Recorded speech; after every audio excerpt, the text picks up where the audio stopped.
আসসালামু আলাইকুম বন্ধুরা, কেমন আছেন আপনারা সবাই? আশা করছি ভালো আছেন। আজকে রান্না করবো হচ্ছে ডিম। এই ডিমটার কোনো নাম নেই, জাস্ট আমি রান্না করছি, আপনারা একটু খেয়ে দেখবেন, ভালো লাগবে।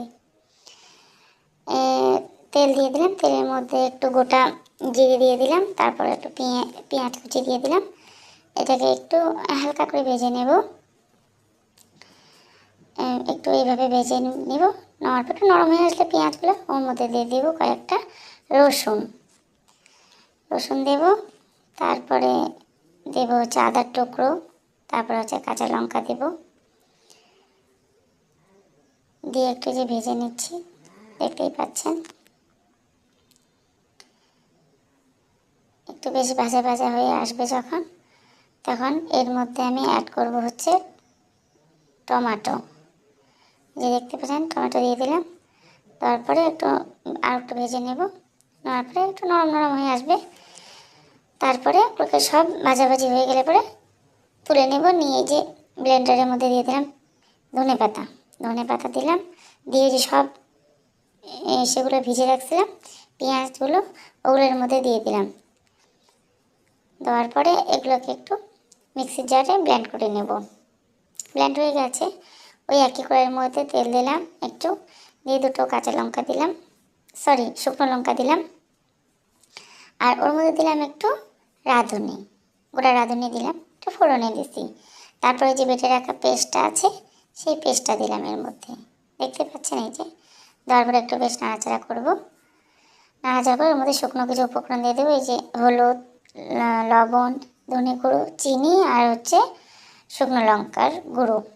এই যে লঙ্কার গুঁড়ো দিয়ে দিলাম, সব মিলিয়ে করে দিয়ে দিলাম। দেওয়ার পরে একটু ভেজে নেব হালকা করে। তারপরে হচ্ছে আমি অ্যাড করব হচ্ছে মিক্সির জারটা যে ছিল সেখানে একটু মশলা লেগেছিল, ওটা ধুয়ে দিলাম জলটা দিয়ে। একটু এই যে দেখতে পাচ্ছেন, তেলটা যখন ছেড়ে দেবে বুঝে যাবেন তখন মশলাটা আমার কষা হয়ে গেছে।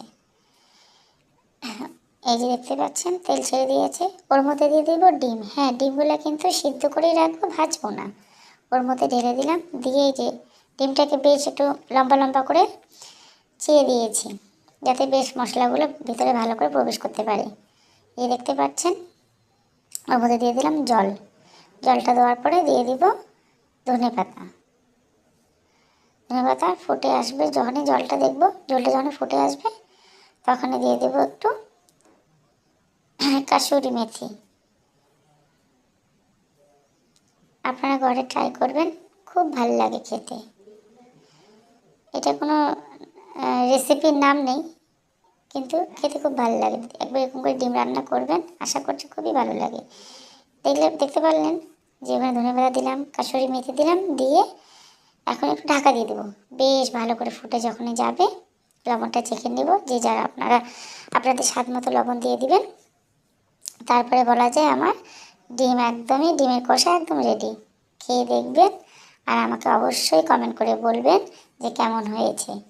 আর আমার ভিডিও ভালো লাগলে লাইক, কমেন্ট এবং বন্ধুদের সাথে শেয়ার করে দিবেন। আর ভিডিওর মাঝখানে যদি কোনো ভুল করে থাকি ক্ষমা দৃষ্টিতে দেখবেন। আমার ভিডিও দেখার জন্য অসংখ্য ধন্যবাদ।